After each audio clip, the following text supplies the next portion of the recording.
Something bizarre happened yesterday in Bauchi State. Bauchi is in northeast Nigeria, and with this story, I am going to tell you why INEC and Yakubu Mahmoud should be investigated for the election they conducted in 2023, the presidential election. Now, the Labour Party in Bauchi State secured the highest number of votes in the Bogoro councillorship election held in Lusabi Ward of Bogoro local government area, despite not fielding a candidate. Now, understand what I'm talking here. The Labour Party did not field a candidate in that election, but they won that election. That is bizarre. That is crazy. Let's go forward.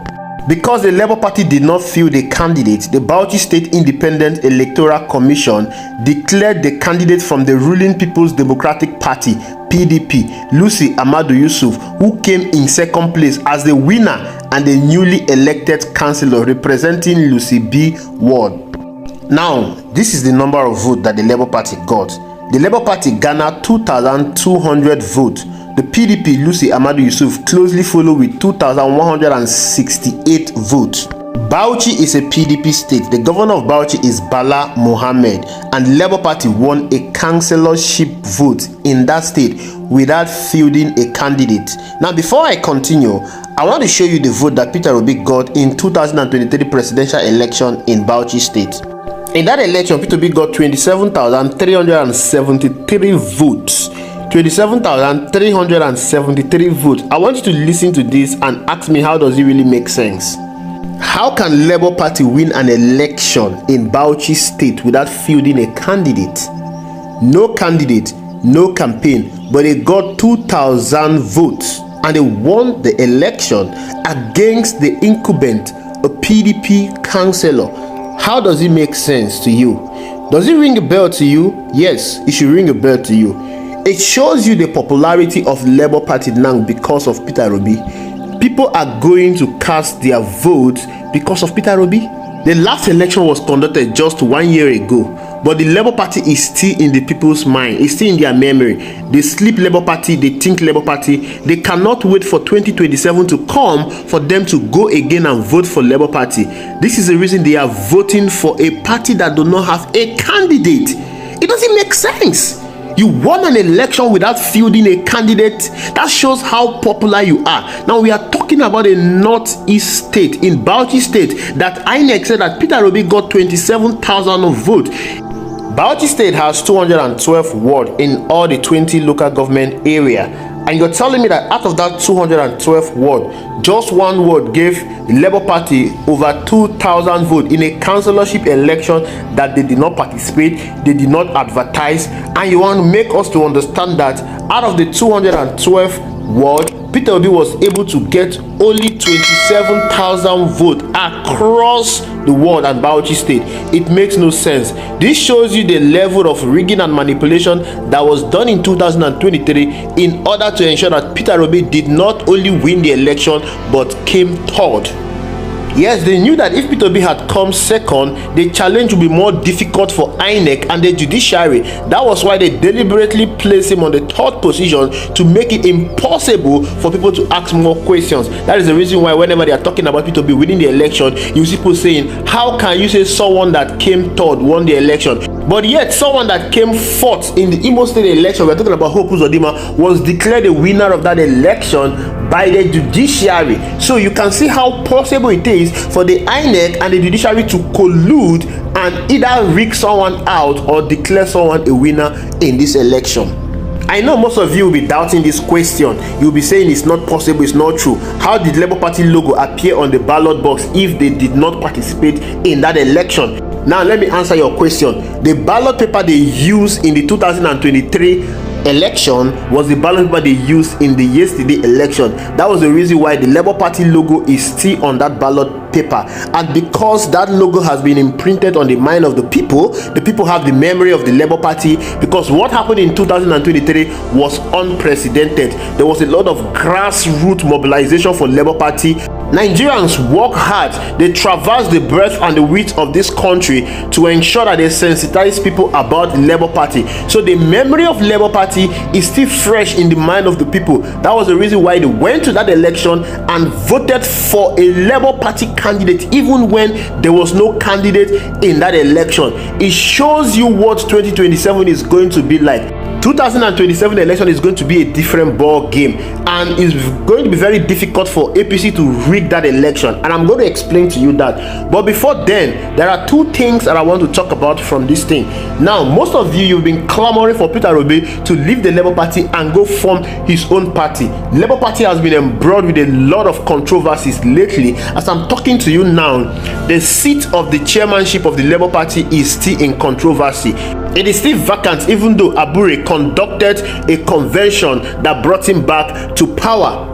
And of course, there are other issues like the Lamidi Ababa-led faction saying that Peter Obi is not the leader of the Labour Party, saying that they are now standing with Abure and they are going to ensure that they fight Peter Obi. And of course, I understand your sentiment when you want Peter Obi to go create his own party. But if you look at what just happened yesterday, then you can now understand that there is no need for Peter Obi to create another party, because it's going to be a disaster for him. Labour Party is his best bet for him to vote, because the work they did in 2023 is going to yield more fruit in 2027. Of course, that work yielded fruit in 2023 by producing 6 million votes, which INEC allocated to him. You and I all know that Peter Obi won that election, but in 2027 is going to yield more votes.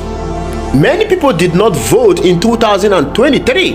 Many people were not eligible to vote in 2023. Many people knew that Bola Ahmed Tinubu rigged his way to power, and they are going to get prepared for 2027, not because of everything that happened, but because of the shege pro-marks they've seen under Bola Ahmed Tinubu regime. Many Nigerians know that if they allow Tinubu to continue in 2027, they are going to go extinct. Many Nigerians will go extinct because of hunger and poverty. It will be more trouble and hardship upon them. So I don't think they are going to fold their hands and allow Bola Ahmed Tinubu to continue as president in 2027. Nigerians will fight with their blood. Nigerians will fight with everything within them to ensure that Bola Ahmed Tinubu is not sworn in again as the president of the Federal Republic of Nigeria, even if INEC or the judiciary collude. The reason why Tinubu was allowed to be sworn in was because Nigerians allowed it to be so.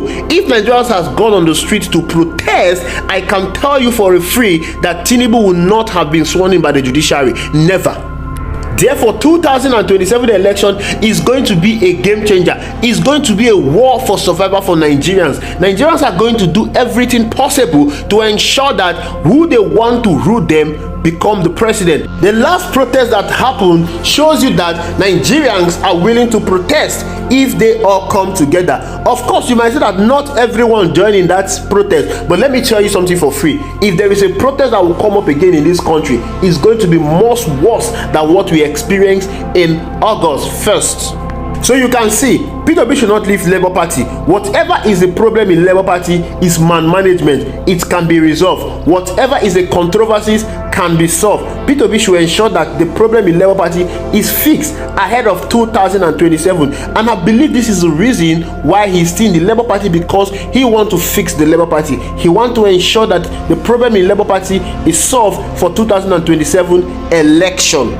And as obedient, and I want to encourage every one of you to ensure you keep supporting him, keep pushing him. Don't allow people like Kenneth Okonkwo and others like Doyin Okugbe that have left the Labour Party and they are trained as person at the Labour Party. Don't look at them. These people might be playing to a script. I want you to follow your leader. Who is Mr. Peter Obi? If Peter Obi decides to leave the Labour Party tomorrow, good and fine, we follow him. But as long as he's still in the Labour Party, we should ensure that we build the Labour Party to what we want it to be. Another thing I want to talk about is the aspect of the North asking Peter Obi to join forces with Atiku Abubakar to win Tinubu in 2027. It's all obvious that Peter Obi is the most popular candidate now in Nigeria. Atiku Abubakar is unpopular. Whatever name or vote Atiku Abubakar is getting is because of the platform PDP he is. Atiku Abubakar should leave the PDP and contest in a smaller party. Let's say SDP. SDP is even a bigger party compared to the Labour Party when Peter Obi took over. Atiku Abubakar should go and contest in a smaller party Let us see his mettle. Let us see what he can do. Kwankwaso contested under NNPP and he was making mouth all over the place that he's more popular than Mr. Peter Obi. This man went on a live television to call Peter Obi a regional candidate while asserting himself as a national candidate. But when the election came and was concluded, he got 1,496,687 votes compared to Mr. Peter Obi's 6,101,533 votes, which was allocated to him by INEC. We know this is more. Out of the 1.4 vote that Kwankwaso got in the last election, 66% of it came from Kano State, the state where he ruled as a governor, the same state that NNPP won that election. It shows you that Kwankwaso is the regional candidate, whereas Peter Obi is the national candidate. This is the same mouth they've been making in 2027. They are asking Peter Obi to come and become their vice president. Why should Peter Obi, a national candidate with much clout, become a vice president to Atiku Abubakar? They are all saying all this is because Peter Obi is an Igbo man and Atiku Abubakar is an Hausa man. They have this mentality that as long as you are an Hausa person, you have a more national reach than any other person in this country. What a sick mentality. It is because of this, their arrogance, that Tinubu is the president. These people you are seeing, they are the ones that are contributing to the destruction of this country. If PDP had swallowed their pride and handed Peter Obi the ticket in 2023, we will not be where we are today. These people were literally saying that Atiku Abubakar has a block 12 million vote.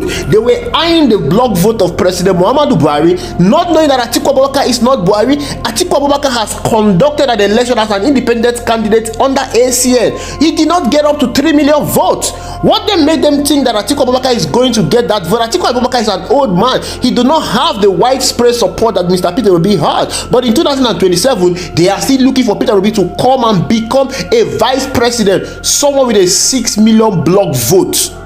Atiku Abubakar cannot get a 6 million block vote if he contests as an independent candidate under a new party. Let him leave PDP and contest under a new party, and let us see where his clout will reach. Peter Obi is only one with that wider reach, with that wider support, with that block vote. This is the reason why the establishment, they are scared of Peter Obi. This is the reason why they keep attacking him on daily basis. You are seeing Reno Mokri, you are seeing Donyo Kube, you are seeing everyone attacking Peter Obi, even those that cannot lace his shoe. They are attacking him. The only reason why they are doing it is because they want to break his rank ahead of the 2027 election. They knew that Peter Obi won that election. They are aware. So they are not even care about Atiku Abubakar. They are more focused on Peter Obi. Once they can take Peter Obi out of the way, 2027 election will be very easy for them to read. This is the reason why you must not allow that to happen. You need to support Peter Obi all through thick and thin. Thank you very much for watching. I will see you in the next video.